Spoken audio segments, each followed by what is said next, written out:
بسم اللہ الرحمن الرحیم الحمد للہ رب العالمین وصلی اللہ علی محمد وآلہ الطاہرین ولعنۃ اللہ علی اعدائہم اجمعین الی قیام یوم الدین۔ شیعوں پر ہمیشہ سے تہمت لگائی جاتی ہے کہ یہ زنا کے قائل ہیں، گناہ کے قائل ہیں، متع کی اولاد ہیں۔ تو ہماری اس گفتگو کا موضوع ہے متعہ۔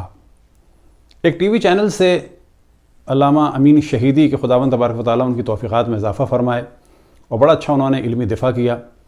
اور وہاں پر گفتگو تھی متعہ کی۔ تو وہاں پر عام طور پہ کہا جا رہا تھا کہ ہم اسے حرام سمجھتے ہیں، اور رسول اللہ صلی اللہ علیہ وسلم نے اسے حرام قرار دے دیا۔ اور جب آغا امین شہیدی نے کہا کہ اصحاب نے بھی کیا، تو ایک صاحب نے کہا کہ نہیں، اصحاب نے نہیں کیا، آپ دکھائیں۔ اگلے دن جب یہ کتاب لے کے گئے تو اس کے بعد اس پروگرام کو نشر نہیں کیا گیا۔ تو یہاں بہت سارے موضوعات ہیں متعہ سے ریلیٹڈ۔ بس سب سے پہلے ہم گفتگو کریں کہ یہ جو ہم پر تہمتیں لگائی جاتی ہیں کہ ہم اسے جائز سمجھتے ہیں، بس یہ زنا ہے اور یہ ہے اور یہ ہے، اور اس کے بعد متع کی اولاد کہا جاتا ہے، تو اس وقت صرف ہم ڈسکس کر رہے ہیں کہ عالم اسلام میں خلیفہ اول کی صاحبزادی جناب اسماء بنت ابو بکر اس کو جائز بھی سمجھتی تھیں، اور ان کے حوالے سے کتب روائی اور تاریخ اہل سنت میں یہ موضوع ڈسکس کیا گیا ہے۔ اب سب سے پہلے آپ کے سامنے کتاب ہے مسند ابو داؤد طیالسی۔ غلام دستگیر چشتی صاحب سیالکوٹی نے ترجمہ کیا ہے، اور پروگریسو بک نے اس کو چھاپا ہے۔ جلد نمبر ہے 2 اور صفحہ نمبر ہے 505 اور باب نمبر ہے 314 اور حدیث نمبر ہے 1742۔ ما روت اسماء بنت ابی بکر عن النبی صلی اللہ علیہ وسلم، حضرت اسماء بنت ابو بکر رضی اللہ عنہما کی نبی کریم صلی اللہ علیہ وآلہ وسلم سے روایت کردہ احادیث۔ حضرت مسلم قری فرماتے ہیں کہ ہم حضرت اسماء بنت ابو بکر رضی اللہ عنہما کے پاس آئے، ہم نے ان سے عورتوں کے متعہ کے متعلق پوچھا تو انہوں نے فرمایا ہم نبی اکرم صلی اللہ علیہ وآلہ وسلم کے زمانے میں کرواتی تھیں۔ اب یہاں پر عام طور پر علماء اہل سنت کہتے ہیں کہ یہاں لفظ متعہ آیا ہے متعۃ الحج کے بارے میں، اور یہ ہم بعد میں ڈسکس کریں گے کہ متعۃ النساء کیا ہے اور متعۃ الحج کیا ہے۔ متعۃ النساء وہ شادی ہے کہ جو خاص مدت کے لیے کی جاتی ہے، اور یہ اسلام میں جائز تھی اور جائز رہی، یہاں تک کہ خلیفہ دوم نے اس سے روکا، اور بعد میں ان کا دفاع کرنے کے لیے رسول اللہ صلی اللہ علیہ وسلم کی جانب نسبت دی گئی اور اصحاب کی جانب نسبت دی گئی۔ لیکن اس کے باوجود حضرت اسماء بنت امیس اس کو جائز سمجھتی تھیں۔ ان کے علاوہ بھی بعض اصحاب تھے جو ان کو جائز سمجھتے تھے، اور قرآن کی بھی بعض قرات میں اجل مسمى کے ساتھ آیا ہے، جیسے کہ جناب حضرت عبداللہ ابن عباس نے ہمیشہ اس طرح سے قرات فرمائی۔ وہ موضوع ہم بعد میں ڈسکس کریں گے، لیکن یہاں پر بہت واضح ہے فَسَأَلْنَاهَا عَنْ مُتْعَةِ النِّسَاءِ، اور اردو میں ترجمہ کیا ہے ہم نے ان سے عورتوں کے ساتھ متعہ کے متعلق پوچھا۔ تو یہاں پر یہ بات واضح ہے کہ متعۃ الحج کے بارے میں بات نہیں ہو رہی۔ اب اس کا عربی متن آپ کے سامنے ہے مسند ابی داؤد طیالسی کا، اور جلد نمبر ہے 3 اور صفحہ نمبر ہے 208 اور 1742، اور عربی میں بہت ہی واضح ہے یہاں پر فَسَأَلْنَاهَا عَنْ مُتْعَةِ النِّسَاءِ فَقَالَتْ فَعَلْنَاهَا عَلَىٰ عَهْدِ رَسُولِ اللَّهِ، کہ ان سے ہم نے سوال کیا متعۃ النساء کے بارے میں، تو آپ نے فرمایا کہ ہم نے اسے انجام دیا ہے عہد نبی میں، اور اس کے بعد حاشیہ نمبر 3 میں اس کو واضح کر دیا گیا حدیث صحیح۔ اب اس کے بعد انہوں نے کہا ہے اختلف فی متعۃ ای متعتین ہی متعۃ النساء ام متعۃ الحج، تو یہ اختلاف اپنے پاس سے کریٹ کیا گیا ہے تاکہ یہ متعۃ النساء کو حرام قرار دیا جائے، جبکہ اس روایت میں کوئی کنفیوژن نہیں ہے، متعۃ النساء بہت واضح ہے۔ اب آپ کے سامنے ہے المستند المستخرج علی صحیح الامام مسلم، اور یہ کتاب ہے الامام حافظ ابی نعیم احمد بن عبداللہ بن احمد بن اسحاق اصفہانی کی، اصبہانی کہ جن کو اصفہان، جزء ثالث یعنی تیسری جلد، اور کتاب الحج میں یہ صفحہ نمبر 341 میں ہے، حدیث نمبر 2873 اور یہاں پر بھی موضوع بہت واضح ہے. فَسَأَلْنَاهَا عَنْ مُتْعَةِ النِّسَاءِ فَقَالَتْ فَعَلْنَاهَا عَلَى عَهْدِ رَسُولِ اللَّهِ. اب آپ کے سامنے ہیں کتاب سنن الکبریٰ للامام ابی عبد الرحمن احمد بن شعیب النسائی. جلد نمبر ہے 5 اور حدیث نمبر ہے 5517 اور یہاں پر وہی روایت ہے دخلنا علی اسماء ابنت ابی بکر فسألناها عن متعة النساء فقالت فعلناها على عہد رسول اللہ. تو یہاں پر بھی متعة النساء ہی آیا ہے. اب آپ کے سامنے ہے جلد نمبر 6 نیل الاوطار کی علامہ شوکانی کی اور صفحہ نمبر ہے 153 اور یہاں سے ڈسکشن شروع ہوا ہے کہ جو بہت واضح ہے کہ سب سے پہلے آپ کے سامنے ہم نے نیلے سے ہائی لائٹ کر دیا ہے وہ حاصلها ان المتعة انما رخص فيها بسبب العصبة في حال السفر. تو یہاں پر وہ اپنی رائے دے رہے ہیں کہ متعہ کی اجازت دی گئی تھی سفر میں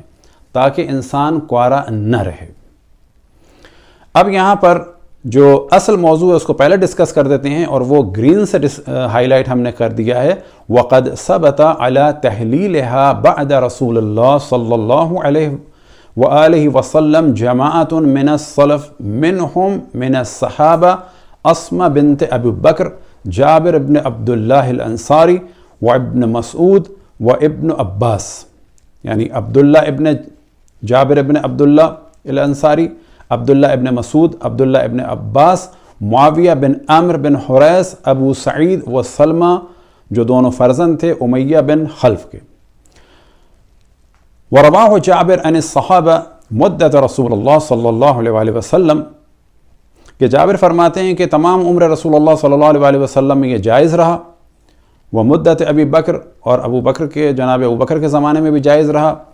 اور جناب عمر کے زمانے میں بھی جائز رہا الی قرب آخر خلافت ہی. آخر خلافت میں جا کے انہوں نے اس کو حرام قرار دیا. تو یہاں پر پتہ چلا کہ یہ جو ڈسکس کیا جا رہا ہے کہ یہ جائز ہے یا نہیں ہے تو یہاں پر واضح انہوں نے کر دیا ہے وَقَدْ ثَبَتَ عَلَى تَحْلِيلِهَا بَعْدَ رَسُولِ اللَّهِ کہ بعد رسول اللہ صلی اللہ علیہ وسلم بھی ثابت ہے کہ یہ جائز تھا، خصوصاً ان لوگوں کے نزدیک کہ ان تمام صحابہ میں خاتون ہیں جو صحابیاں ہیں اور وہ ہیں حضرت ابو بکر کی صاحبزادی اسماء بنت ابو بکر اور حضرت عائشہ کی بہن جو اسماء بنت ابو بکر ہیں. اب ریڈ سے ہم نے ہائی لائٹ کیا ہے روا عبد الرزاق فی مصنفہ ان ابن عباس کان یراها حلالا وَيَقْرَوْ فَمَسْتَمْتَعْتُمْ بِهِ مِنْهُنَّ. اب یہ جو متع کی آیت ہے اسے ہم بعد میں ڈسکس کریں گے، لیکن جناب عباس اسے پڑھتے تھے اِلَىٰ أَجَلٍ مُسَمَّى کہہ کے وَكَانَ يَقُولُ يَرْحَمُ اللَّهُ عُمَرَ کہ اللہ عمر پر رحمت کرے. مَا كَانَتِ الْمُتْعَةُ إِلَّا رَحْمَةً رَحْمَ اللَّهُ بِهَا عِبَادَهُ کہ متعہ اللہ کی ایک رحمت تھی کہ جس کے ذریعے سے اللہ نے اپنے بندوں پر ایک رحمت کی تھی. وَلَوْلَا نَهَا عُمَرُ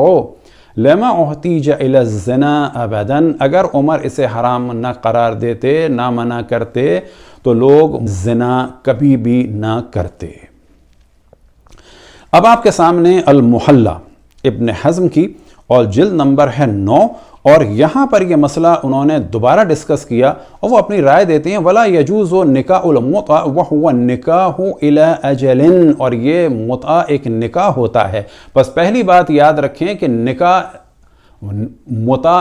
نکاح ہی ہے. یہ جو کوشش کی جاتی ہے کہ یہ نکاح نہیں ہے، نہیں، نکاح ہی ہے ان کے نزدیک. ولا یجوز نکاح المتع اب اس کی ڈیفینیشن کیا ہے؟ وَهُوَ النِّكَاحُ إِلَىٰ أَجَلٍ یہ نکاح ہے کہ جو خاص مدت کے لیے ہوتا ہے. وَكَانَ حَلَالًا عَلَىٰ عَهْدِ رَسُولِ اللَّهِ ثُمَّ نَسَخَهَ اللَّهُ تَعَالَىٰ عَلَىٰ لِسَانِ رَسُولِ اللَّهِ کہ رسول اللہ صلی اللہ علیہ وسلم نے اس کو منسوخ کر دیا، جبکہ ایسا نہیں ہے، خلیفہ دوم نے اس کو منسوخ کیا ہے. اب اس کے بعد یہ اصل جو موضوع ہے وہ یہ کہ ابن حزم بھی کہتے ہیں وَقَدْ ثَبَتَ عَلَى تَحْلِيلِهَا کہ ثابت ہے کہ یہ جائز تھا بعد رسول اللہ کہ کچھ لوگ اس کو بعد رسول اللہ جائز سمجھتے تھے. کون؟ جماعت من السلف رضی اللہ عنہم منہم من الصحابہ رضی اللہ عنہم اسماء بنت ابی بکر اور باقی وہی نام ہیں. اور پھر اس کے بعد جناب جابر کا وہ والا موضوع ہے کہ یہ چیز جائز تھی رسول اللہ صلی اللہ علیہ وسلم کے دور میں اور خلیفہ اول اور دوم کے دور میں، اور خلیفہ دوم نے اپنے آخر زمانے میں اس کو حرام قرار دیا۔ اعلام السنن، یہ کتاب ہے مولانا ظفر احمد عثمانی تھانوی صاحب کی، اور اس میں جو انہوں نے نظریات حاصل کیے ہیں یا جن کی تقاریر کو لکھا ہے وہ تھے اشرف علی تھانوی صاحب۔ 11ویں جلد ہے اور صفحہ نمبر ہے 59، اور یہاں پر بھی یہ یہی موضوع ڈسکس کر رہے ہیں کہ ان ابن حزم رحم اللہ قد ثبت علی تحلیلها بعد رسول اللہ، کہ ابن حزم سے نقل ہوا کہ بعد رسول اللہ صلی اللہ علیہ وسلم اصحاب میں سے کچھ لوگ تھے جو اس کو جائز مانتے تھے، اور ان میں سے جو خاتون تھیں وہ کون تھی؟ اسما بنت ابی بکر۔ اور بعد میں وہی والا موضوع ہے کہ جناب جابر نے فرمایا کہ رسول اللہ اور خلیفہ اول اور دوم دونوں کے زمانے میں حلال تھا، خلیفہ دوم نے اپنے آخر زمانے میں اس کو حرام قرار دیا۔ بس ایک ہی ہم نے موضوع ڈسکس کر لیا کہ جناب اسما بنت ابو بکر نے خود اس کو انجام دیا ہے۔ دوسرا موضوع یہ کہ جناب اسما بنت ابو بکر متعۃ النساء کو حلال مانتی تھیں، اور اس کی تصریح کتب اہل سنت میں بہت زیادہ واضح ہے۔ اب یہ ایک موضوع آتا ہے کہ جناب عبداللہ ابن عباس اسے حلال مانتے تھے، اور شاید اسی وجہ سے ایک چڑ تھی کیونکہ جناب اسما بنت ابو بکر کا جو بیٹا تھا عبداللہ ابن زبیر وہ متع کے ذریعے سے پیدا تھے، تو وہ شاید اس کو اچھا نہیں سمجھتے تھے، یا اس وجہ سے کہ وہ خلیفہ دوم کی زیادہ اطاعت کرتے تھے بنسبت رسول اللہ صلی اللہ علیہ وسلم، لہٰذا جناب حضرت عبداللہ ابن عباس اس موضوع میں ناراض ہوتے تھے اور فرماتے تھے کہ میں کہہ رہا ہوں قال رسول اللہ، اور لوگ کہتے ہیں قال عمر و قال ابو بکر۔ تو ان کی آپس میں بحث ہوئی، اور صحیح مسلم میں لکھا ہوا ہے، اور بحث سے پتہ چلے گا کہ اس شخص میں یعنی عبداللہ ابن زبیر میں کتنی شدت تھی کہ وہ جلیل القدر صحابی رسول اللہ صلی اللہ علیہ وسلم اور سگے چچا زاد بھائی رسول اللہ صلی اللہ علیہ وسلم کے، ان کے اگر اس کو علمی اختلاف مان بھی لیا جائے تو ان کو یہ شخص دھمکا رہا ہے، گو کہ یہ پہلے قید بھی کر چکا تھا جناب محمد حنفیہ کو، جناب عبداللہ ابن عباس کو، اور پھر جناب حضرت مختار رضوان اللہ تعالی علیہ نے اس شخص کے چنگل سے جناب عبداللہ ابن عباس کو آزاد کروایا، اور وہ آخر عمر میں نابینا بھی ہو گئے تھے۔ یہ بات بھی واضح رہے کیونکہ اس روایت میں موضوع آئے گا۔ اس کے بعد ان کو جلا وطن کر دیا تھا عبداللہ ابن زبیر نے طائف کی جانب، اور وہیں پر دنیا سے رخصت ہوئے۔ صحیح مسلم آپ کے سامنے ہے، جلد نمبر 3 ہے، اور فہرست آپ کے سامنے ہے پہلے مرحلے میں باب نکاح المتعہ، نکاح متعہ کا حکم۔ اب آپ کے سامنے ہے حدیث نمبر 3429۔ مجھے یونس نے خبر دی کہ ابن شہاب نے کہا کہ مجھے عروہ بن زبیر نے خبر دی کہ حضرت عبداللہ ابن زبیر مکے میں کھڑے ہوئے اور کہا بلا شبہ کچھ لوگ ہیں اللہ نے ان کے دلوں کو بھی اندھا کر دیا ہے جس طرح ان کی آنکھوں کو اندھا کر دیا ہے۔ اب آپ تصور کریں کہ یہ ایک سو کالڈ صحابی کہ جو صحابہ صغار میں سے ہے، یہ رسول اللہ صلی اللہ علیہ وسلم کے صف اول کے اصحاب میں سے جو ماہر علوم قرآن بھی ہیں اور ان کے سگے چچا زاد بھائی بھی ہیں، ان کی توہین کر رہا ہے، اور در حقیقت اللہ سبحانہ و تعالیٰ کی مشیت پہ اعتراض کر رہا ہے، کسی کے جسمانی نقائص کا مذاق بنا رہے ہیں یہ صاحب، اور کیا کہتے ہیں کہ اللہ نے ان کے دلوں کو بھی اندھا کر دیا جس طرح ان کی آنکھوں کو اندھا کیا ہے۔ یہ کتنی بڑی توہین ہے ایک صحابی کی کہ جو سو کالڈ ایک صحابی کہ جو اہل سنت کے نزدیک ان کا 7واں خلیفہ بھی کچھ دن رہا ہے، اور وہ ایک صحابی رسول کو اندھا کہہ کے ان کا مذاق بنا رہے ہیں، اور اس کے بعد کنایتاً ان پر اٹیک کرتے ہیں۔ وہ لوگوں کو متع کے جواز کا فتویٰ دیتے ہیں۔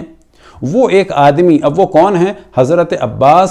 حضرت عبداللہ ابن عباس پر تعریض کر رہے ہیں، یعنی ایک تان مار رہے ہیں، کنایا مار رہے ہیں۔ اس پر انہوں نے ان کو پکارا اور کہا تم بے ادب اور بے فہم ہو۔ پس عبداللہ ابن زبیر ایک صحابی رسول، سگے چچا زاد بھائی رسول اللہ صلی اللہ علیہ وسلم کی اور ماہر علوم قرآن کی نگاہ میں ایک بدتمیز، بے ادب اور بے فہم شخص تھا۔ اب یہاں پہ کہا جائے گا کہ کیا عبداللہ ابن زبیر کو بدتمیز اور بے ادب کہا جا سکتا ہے؟ تو کہا جائے گا کہ جی اردو میں ترجمہ کرنے والے نے بھی ان کا یہی ترجمہ کیا ہے، اور جب صحابی نے ایسا کہہ دیا تو اس کا مطلب ہے ایسے ہوں گے، یا یہ کہ صحابی جھوٹ بول رہے ہوں گے۔ بس عبداللہ ابن عباس کا تو بہت بلند مقام ہے، ان کے لیے کہا جا سکتا ہے، اور واضح نظر آ رہا ہے جب کسی کے نابینا ہونے کا مذاق بنائیں تو وہ شخص واقعاً بدتمیز بھی ہے اور بے ادب بھی ہے۔ یہ فرماتے ہیں میری عمر کی قسم، بلا شبہ امام المتقین کے عہد میں نکاح متعہ کیا جاتا تھا، ان کی مراد رسول اللہ صلی اللہ علیہ وسلم سے تھی۔ تو ابن زبیر نے ان سے کہا تم خود اپنے ساتھ اس کا تجربہ کر دیکھو، بے خدا اگر تم نے یہ کام کیا تو میں تمہارے ہی ان پتھروں سے جس کے تم مستحق ہو گئے تمہیں رجم کر دوں گا۔ اب یہاں پر تصور کریں کہ یہ صف اول کے جلیل القدر صحابی متع کو حلال سمجھ رہے ہیں، اور عبداللہ ابن زبیر کیا فرما رہے ہیں ان سے کہ تم کر کے دیکھو میں تمہیں سنسار کر دوں گا۔ یہاں پہ سوال ہوگا جو شور مچایا جاتا ہے صحابی کلہم عدول اور اصحابی کالنجوم بأیہم اقتدیتم اہتدیتم، اگر ہم عبداللہ ابن عباس کی رائے کو مانتے ہوں اور اگر ہم خصوصاً جناب اسماء بنت ابو بکر کی رائے کو مانتے ہوں تو کیا آپ یہ کہیں گے کہ یہ لوگ ایک اڈا عیاشی کا چلا رہے تھے، یا یہ زنا کرتے تھے اور کرواتے تھے، اور یہ بدمعاشی کی دکانیں چلا رہے تھے، یہ متع کی اولاد تھے؟ تو یہ جو ہمارے لیے زبان استعمال کی جاتی ہے، یہ زبان آپ کو استعمال کرنی چاہیے ان لوگوں کے بارے میں، کیونکہ یہ زیادہ مستحق ہیں، اور اگر ہم بھی مستحق ہیں تو فرض کریں کہ جی ہماری عمر اگر 100 سال کی ہوگی تو ہم تو 100 سال اس کے مستحق مانے جائیں گے، ان کو تو آپ 1400 سال ان گالیوں کا مستحق مانیں۔ تو یہاں پہ پتہ چلتا ہے کہ یہ علمی اختلاف نہیں تھا، یہ ایک سیاسی اور ایک رسول اللہ صلی اللہ علیہ وسلم کی مخالفت والا موضوع تھا۔ ابن شہاب نے کہا مجھے خالد بن مہاجر بن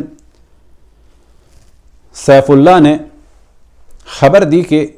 اس اثنا میں جب وہ ان صاحب یعنی ابن عباس کے پاس بیٹھے ہوئے تھے، ایک آدمی ان کے پاس آیا اور متع کے بارے میں ان سے فتویٰ مانگا، تو انہوں نے اسے اس کے جواز کا حکم دیا۔ تو اس پر ابن ابی عمرہ انصاری نے ان سے کہا ٹھہریے۔ انہوں نے کہا کیا ہوا؟ تو انہوں نے کہا اللہ کی قسم میں نے امام المتقین کے عہد میں کیا تھا، یعنی یہ متع کیا تھا۔ تو یہاں سے پتہ چلا کہ عبداللہ ابن زبیر اور جناب عبداللہ ابن عباس کے درمیان جو گفتگو ہے، تو یہاں سے بھی پتہ چل رہا ہے کچھ نہ کچھ ایک موضوع تو تھا۔ شرح معانی الآثار طحاوی کی جلد نمبر 3 اور صفحہ نمبر ہے 24، باب نکاح المتع، تو یہاں پر بھی بات واضح ہو جائے کہ متع نہیں کہہ رہے بلکہ نکاح متع کہہ رہے ہیں۔ اور یہاں پر بھی یہی والا موضوع ہے کہ سعید ابن جبیر سے قال سمعت عبداللہ ابن زبیر یخطب وهو يعرض بابن عباس ويعيب عليه قوله في المتع، کہ سعید ابن جبیر کہتے ہیں کہ میں نے سنا عبداللہ ابن زبیر کو کہ وہ خطبہ دے رہے تھے اور اس کے بعد ایک کنایہ مار رہے تھے، تعریض کر رہے تھے ابن عباس سے، اور ان کے اس قول کی کہ وہ متع کو جائز قرار دیتے ہیں اس کے اوپر اعتراض کر رہے تھے۔ تو ابن عباس نے کہا یسأل امہ ان کان صادقا، تو ابن عباس نے کہا اپنی ماں سے یہ جا کے پوچھے اگر یہ سچا ہے، فسألہا، اور پھر جا کر پوچھا اپنی والدہ سے، فقال صدق ابن عباس قد کان ذالک، فقال ابن عباس رضی اللہ تعالی عنہما لو شئت لسمیت رجالا من قریش ولدوا فیہا، کہ ابن عباس نے کہا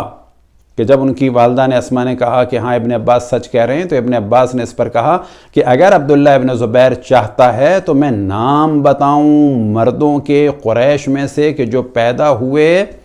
اس متع کے ذریعے سے، فیہا، اس متع میں یعنی اس متع کے نکاح میں پیدا ہوئے۔ تو یہاں پہ آ رہا ہے فیہا، بعض جگہ آئے گا منہا، فیہا کا ترجمہ ہوگا جو اس متع کے نکاح میں پیدا ہوئے، منہا سے ہو جائے گا جو اس متع کے ذریعے سے پیدا ہوا۔ نخب الاخبار فی تنقیح مبانی الاخبار فی شرح معانی الاثار، علامہ بدر الدین عینی کی ہے، جلد نمبر 10 ہے، اور یہاں پر بھی یہی والا موضوع ہے کہ جو ہم نے ہائی لائٹ کر دیا ہے، سمعت عبداللہ ابن زبیر، اور اس کے بعد یہ فرماتے ہیں یسأل امہ ان کان صادقا، اپنی ماں سے جا کے پوچھ لے اگر یہ سچا ہے، اور اس کے بعد فرماتے ہیں لو شئت سمیت رجالا من قریش ولدوا فیہا اسنادہ صحیح ورجالہ ثقات۔ اتحاف المحرہ کہ جو ابن حجر اسقلانی کی ہے، اس میں جلد نمبر 7،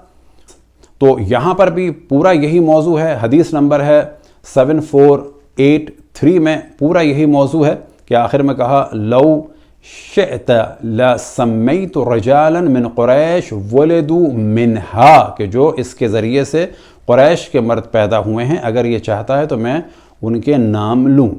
پھر اسی جلد نمبر 7 میں دوبارہ یہی والا موضوع ہے کہ عبداللہ ابن زبیر جو ہے وہ ایک طرح سے تانا مار رہے تھے یا تنگ کر رہے تھے ابن عباس کو، یہ کہہ کے کہ یہاں پر کچھ لوگ ایسے ہیں کہ ان ہاہنا قوما اعمی اللہ قلوبہم کما اعمی ابصارہم، کہ اللہ نے کچھ لوگوں کو اندھا کر دیا ہے اور جس طرح سے ان کے دل اندھے ہیں۔ وہم یفتون فی المتع انہ لا باس بہا، اور وہ فتویٰ دیتے ہیں متع کے بارے میں کہ کوئی حرج نہیں ہے۔ فقال ابن عباس فلیسأل امہ، کہ اپنی ماں سے پوچھو۔ فسألها فقال صدق ابن عباس، اور اس کے بعد یہی فرمایا لو شئت ان اسمی نأسا من قریش ولدوا منها لفعلت، اگر یہ چاہتا ہے کہ میں کچھ لوگوں کے نام لوں قریش میں سے کہ جو اس متع کے ذریعے سے پیدا ہوئے، تو میں یہ کام کر سکتا ہوں۔ آخر میں یہ اپنی رائے دیتے ہیں علامہ بدر الدین عینی، قلت فَهَذَا يُفْسَحُ بِأَنَّ الْمُرَادِ مُتْعَةُ النِّسَاءِ لَا مُتْعَةُ الْحَجِّ، ان ساری باتوں سے بالکل واضح ہو گیا ہے کہ یہاں پر مراد جو ہے متعۃ النساء ہے، نہ کہ متعۃ الحج۔ شرح العمدہ فی بیان مناسک الحج والعمرہ لشیخ الاسلام ابن تیمیہ، اب زیادہ شور جو ہیں وہ وہابی مچاتے ہیں، لہٰذا ان کی خدمت میں ابن تیمیہ کا یہ ہم نے کتاب کا حوالہ دے دیا ہے، اور جلد نمبر ہے 1 اور صفحہ نمبر ہے 534، اور یہاں پر بہت واضح ہے کہ سب سے اوپر کی جو ہیڈنگ ہے وہ دیکھ لیں، کیونکہ موضوع سے ریلیٹڈ نہیں لیکن اس کو بیان کر دیتے ہیں کہ جب عمر نے اراد ان ینہا عن المتع، کہ جب انہوں نے ارادہ کیا کہ متع سے روکا جائے، تو ابی ابن کعب نے کہا کہ یہ ایسی بات نہ کرو، قد تمتعنا مع رسول اللہ، ہم نے رسول اللہ صلی اللہ علیہ وآلہ وسلم کے زمانے میں متع کیا ہے۔ پھر اس کے بعد جو بڑا سا ایرو لگا ہے یہاں پر ان سعید ابن جبیر، وہ پوری روایت ہے کہ عبداللہ ابن زبیر نے کہا ہا ہنا قوما اعمی اللہ قلوبہم کما اعمی ابصارہم، کہ کچھ لوگوں کو اللہ سبحانہ و تعالیٰ نے اندھا کیا ہے جس طرح سے کہ ان کے دل اندھے ہیں۔ اور اس کے بعد کہا کچھ لوگ اس کو حلال سمجھتے ہیں، تو جناب عباس نے فرمایا کہ جاؤ اپنی ماں سے پوچھ لو۔ اس کے بعد کہا لو شئت ان اسمی نأسا من قریش ولدوا منها لفعلت، کہ اگر یہ چاہتا ہے کہ قریش کے کچھ لوگوں کے نام میں بتاؤں کون متع سے پیدا ہوئے تو میں بتاؤں گا۔ اور آخر میں یہاں پر جناب عبداللہ ابن عباس سے یہ موضوع ڈسکس ہوا، اور خود یہاں پہ ہے ابن عباس کہ نہا ابو بکر و عمر عن المتع، کہ رسول اللہ صلی اللہ علیہ وسلم کے زمانے میں متع کرتے تھے، بعد میں منع کیا ابو بکر نے و عمر نے متع سے۔ فقال ابن عباس، اور اس کے بعد یہ کہا کہ یہ لوگ ہلاک ہو جائیں گے۔ اقول قال النبی صلی اللہ علیہ وآلہ وسلم ویقولون نہا ابا بکر و عمر، کہ میں کہتا ہوں کہ رسول اللہ صلی اللہ علیہ وآلہ وسلم نے فرمایا، یہ کہتے ہیں کہ جی عمر اور ابو بکر نے منع کیا۔ المسند لامام احمد الحنبل، اور جلد نمبر ہے 5 اور صفحہ نمبر ہے 48 اور حدیث نمبر ہے 3121، اور یہاں پر یہی موضوع انہوں نے ڈسکس فرمایا کہ متع کے بارے میں، اور اس کے بعد فرماتے ہیں کہ اقول قال النبی صلی اللہ علیہ وآلہ وسلم ویقول نہا ابا بکر عمر، کہ اور اس کے بعد اسنادہ صحیح۔ بس یہاں بھی واضح ہوا کہ رسول اللہ صلی اللہ علیہ وآلہ وسلم کی بات کو بہت ساری جگہ اہمیت نہیں دی گئی، جس طرح سے جناب عمر نے ایک اپنے زمانے میں بدعت شروع کی کہ 3 طلاقوں کو ایک وقت میں جاری کر دیا جائے، اس کو انشاءاللہ ڈسکس کریں گے۔ اور اسلام کا ایک قانون کہ جس کو کہا جاتا ہے محلل یا حلالہ والا موضوع، اس کو بڑا خراب کر کے قرآن کے مذاق کا سبب بنایا جا رہا ہے۔ انشاءاللہ اس موضوع کو ڈسکس کریں گے، اور گزارش ہے سننے والوں سے کہ جو ہمیں جو بھی تہمت لگاتے ہیں، اب وہ یہ ساری تہمتیں جناب ابو بکر کی صحابزادی اور جناب عبداللہ ابن عباس اور جناب عبدالجابر ابن عبداللہ انصاری، جناب عبداللہ ابن مسعود اور دیگر اصحاب پر لگائیں، اور اس بات کو جان لیں کہ یہ کام حلال تھا، اور جو کام بھی شریعت میں بعنوان شریعت حلال رہا ہو اور بعض اصحاب کے نزدیک یہ بعد میں بھی حلال تھا، اس کا مذاق بنانا در حقیقت شریعت کا مذاق بنانا ہے۔ آپ نہ مانتے ہوں تو نہ مانیں، یہ بالکل ایسا ہے جیسے کہ آپ کا کوئی اولو الامر اس وقت بھی فتویٰ دے سکتا ہے کہ دوسری شادی حرام ہے، لیکن کچھ لوگ کہیں گے کہ نہیں ہے، تو آپ کا تو کوئی بھی خلیفہ کچھ بھی کہہ سکتا ہے، لیکن ہم خداوند تبارک و تعالیٰ کی کتاب اور کتاب کو سمجھتے ہیں احادیث رسول اللہ صلی اللہ علیہ وآلہ وسلم اور احادیث اہل بیت علیہم الصلاۃ والسلام کے ذریعے سے۔ وصلی اللہ علی محمد و آلہ الطاہرین۔